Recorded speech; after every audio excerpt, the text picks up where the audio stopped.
یہ حضرت مولانا یوسف لدھانوی شہید رحمۃ اللہ علیہ نے کہا تھا. یہ آج ہمارے وہ موضوع ہیں جن کے اوپر ہمیں ہمارا عقیدہ تو ہے, واقفیت تو ہے نزول عیسیٰ پر, ظہور مہدی پر, ختم نبوت پر, مگر ان پر ہمیں دقیق مسائل کی پکڑ علمی بحث حاصل نہیں ہے. کیوں؟ کیونکہ ہم انہیں پڑھتے ہی نہیں ہیں. تو برائے مہربانی جہاں بھی ختم نبوت, تحفظ ختم نبوت اور ختم نبوت کورسز ہوتے ہیں اس کو بڑھ چڑھ کر پڑھیں, اس کو حصہ لیں. جن مولمات سے, جن اپنا ٹیچر حضرات سے, جن اپنے عالم حضرات سے, استادوں سے پڑھتے ہیں انہیں کہیں استاد جی ہفتے میں, مولمہ ہفتے میں ہمیں ختم نبوت کے موضوع کے بارے میں بتائیں کہ ختم نبوت کیا ہے, اس پر عقیدہ کیا ہے, اس پر یہ جو بحث چھیڑتے ہیں اس کا ہم جواب کیسے دیں, اس پر ہم تیاری کیسے کریں. کیونکہ یہ ہمارے ایمان کا وہ تقاضا ہے جو آج ہمارے دلوں سے یہودی, عیسائی, قادیانی مل جل کر نکال رہا ہے. آج آنے والی نسلوں میں دیکھ لو بہت کم لوگ غازی علم الدین بن کر اٹھتے ہیں, بہت کم لوگ ممتاز قادری بن کر اٹھتے ہیں, بہت کم لوگ عامر چیمہ جیسے بن کر اٹھتے ہیں. تو آج سب سے زیادہ ضروری چیز یہ ہے کہ ہم اپنے آنے والے بچوں کو, اپنی نسلوں کو ختم نبوت کے بارے میں بتائیں.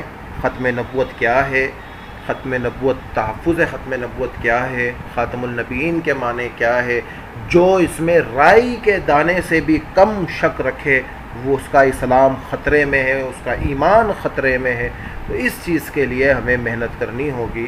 اور جو اتنے سارے دن آتے ہیں اس کے اوپر ہمیں ہر ایک دن, جس دن قربانیوں کا کوئی دن ہوتا ہے, کوئی صحابہ کی شہادت کا دن ہوتا ہے, کوئی سیرت صحابہ کا دن ہوتا ہے, کوئی مصطفیٰ کی سیرت کا دن ہوتا ہے, تو ان پر ہم تیاریاں کریں تاکہ لوگوں کو زیادہ سے زیادہ یہ چیز بتا سکیں. بس یہیں اس کی نشست کو ختم کرتے ہیں. چند اشعار ہیں اپنا معزز مولانا عرب نواز حنفی صاحب حفظ اللہ صاحب پڑھتے ہیں. سلام اس پر کہ جس نے بے کسوں کی دستگیری کی, سلام اس پر کہ جس نے بادشاہی میں فقیری کی, سلام اس پر کہ اسرار محبت جس نے سکھلائے, سلام اس پر کہ جس نے زخم کھا کے پھول برسائے, سلام اس پر کہ جس نے خون کے پیاسوں کو کوائیں دی, سلام اس پر کہ جس نے گالیاں سن کر دوائیں دی.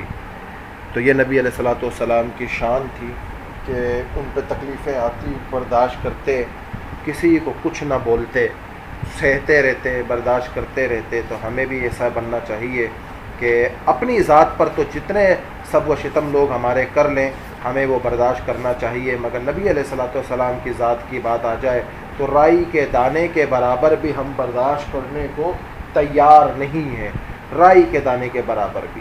کیوں؟ کیونکہ یہ ہمارے ایمان کا اہم حصہ ہے کہ اس میں ہم تھوڑا سا بھی برداشت کرنے کے قائل نہیں ہیں کہ ہم اس کو برداشت کریں. اس لیے کہ یہ ایمان ہے ہمارا, اور ختم نبوت جو ہے وہ مین چیز ہمارے ایمان کا سب سے مضبوط بنیاد ہے. اور ختم نبوت کے بارے میں تقریباً ہمیں بہت ساری چیزیں پتہ ہونا چاہیے اور لوگوں کو بتانا چاہیے, اور خود اس پر عمل کر اور ختم نبوت کے اس ٹاپک پر بات کرنی چاہیے, لوگوں کو اس پر لانا چاہیے. اس کے کورسز الگ الگ اکیڈمیز میں, مدرسوں میں, اور ختم نبوت کانفرنس ہوتی ہیں, الگ الگ جگہوں پر بیانات ہوتے ہیں, علماء کرام کے بیانات ہیں. انہیں سن کر ہمیں اس چیز سے یہ پکڑنا چاہیے کہ ختم نبوت کیا چیز ہے. ایک ایک بات, ایک ایک نکات, ایک ایک چیز اس کی سمجھنا ہمارے لیے بہت ضروری ہے. اور بس یہیں پھر انشاءاللہ بات ختم کرتے ہیں. جو کچھ کہا اللہ سبحانہ و تعالیٰ نے ہمیں ہم کو عمل کی توفیق عطا فرمائے, اور لوگوں تک اس بات کو پہنچانے کا, اور لوگوں کو بھی اس چیز کا کہنا کہ اپنے گھر والوں کو, بچوں کو نبی علیہ الصلوۃ والسلام کی سیرت اور زندگی کے بارے میں اور ان کی ختم نبوت کے بارے میں زیادہ سے زیادہ پڑھنے اور پڑھانے کی توفیق عطا فرمائے. جو کچھ کہا اللہ سبحانہ و تعالیٰ عمل کی توفیق عطا.